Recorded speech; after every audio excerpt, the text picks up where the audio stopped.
What's up guys, it's Arnold with My Ninja Source, and today I'm going to be showing you how to build a balance obstacle, the Z-pipe. Okay, let's take a look at the things we're going to need. We're going to need some 4-inch PVC pipe. You can get 10-foot lengths of this and cut it down, or they sell these 3-foot sections I'm going to use and cut down. We're also going to need 2 of these 90-degree couplers with the female side on both sides. You don't need to cap it at the end, but I think it looks cleaner. We're also going to need some PVC cleaner and some PVC cement. There's a couple do's and don'ts I'm going to go over real quick. Okay, so this is the size that you want for bigger kids / adults. Anybody under 80-ish pounds has a hard time getting enough leverage to get this thing over. So I'm going to show you the dimensions of this one, and then we're going to make a slightly smaller one for the kiddos. The dimensions for this one, each one of these legs is going to be 17 inches. This middle one is right at a foot, and this one will also be 17.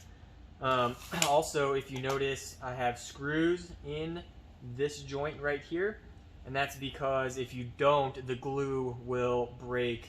The PVC glue is not strong enough to hold this when it's being used. So I do sink a handful of screws in there, and I'll show you that also as we're building. Okay, cutting the PVC, there's lots of ways. They sell a PVC cutter at your Home Depot or Lowe's.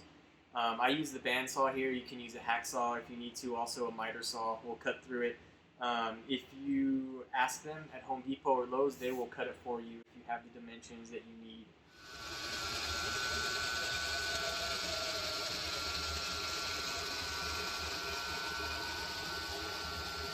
So no matter what you guys use to cut that, make sure you deburr the ends of these.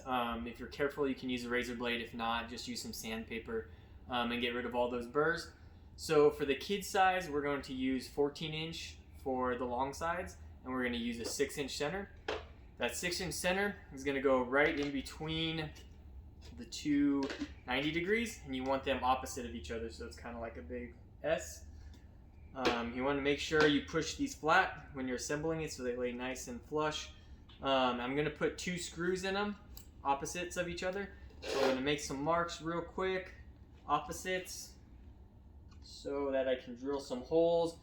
And I'm going to put a piece of 2x4 wood in there to grab onto the screws that we put in there to keep everything nice and tight. I cut 2 pieces of 2x4. I cut it just long enough so that I can slide it very tightly inside of the PVC. I also trimmed it this side so both pieces of 2x4 are able to fit inside. If you don't trim it, then it ends up sticking out the ends of your PVC and it doesn't sit properly in the 90-degree bends. So that's what it's going to look like with your 2x4s inside of there. I like to make a little mark so I know how the 2x4s are oriented inside of there, because you lose sight of it here in a minute. So I just put a mark on there to let me know where I'm at.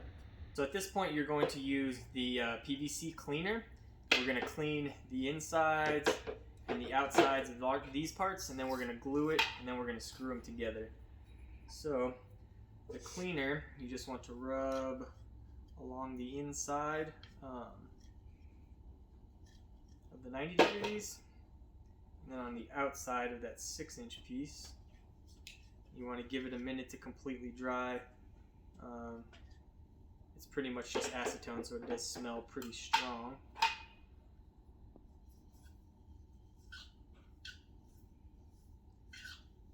So it should just take a minute, actually maybe 20 seconds if that, to dry. Try not to get fingerprints on those areas you just cleaned before putting the glue on. Next we're going to apply the cement, and this goes on the inside of your 90-degree pipe. You almost can't use too much. So just kind of go nuts with it.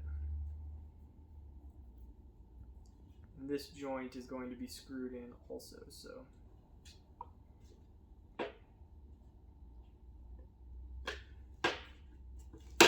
push it in as far as you can go.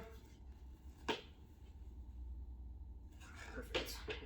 the same thing to the other side.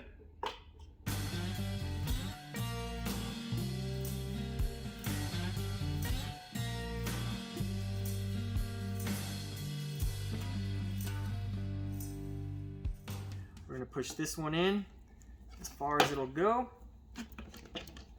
And now, before any of the glue dries, remember that you want to push both of these sides down flat with the ground to make sure that everything sits flush when the obstacle's done. Okay, let's start drilling. You're going to want to make sure you drill through both layers of PVC and that you hit the wood. If not, the wood screws are not going to be able to pull themselves through that PVC.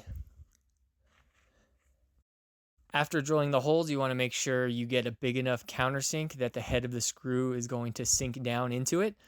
If you don't have a countersink, you can use a bigger drill bit sometimes. It doesn't come out as nice, but it definitely works. Yeah, make sure you sink the screw in deep enough that it is below the surface of the PVC. Okay, so now we're going to clean and glue all the rest of the pieces. These two ends get put right here and the caps go on the end of that.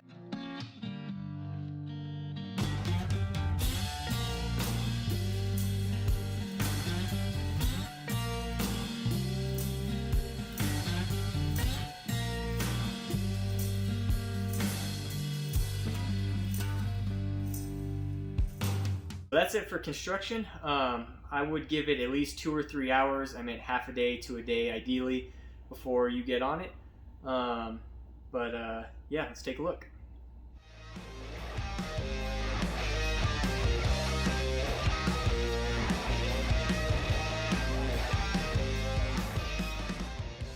As always, I want to give a big shout out to Ninja Force Gym for letting me build all these obstacles here. Join us next week where I'm going to be showing you guys how to build a cheap and easy pegboard setup. But before I go, I want to show you this balance tank that I got done a couple days ago. I think I had seen the idea somewhere, but I can't remember where. So if you guys have one of these, feel free to comment. But changes things up a little bit. I've got a couple other shapes I'm putting together right now, but something fun.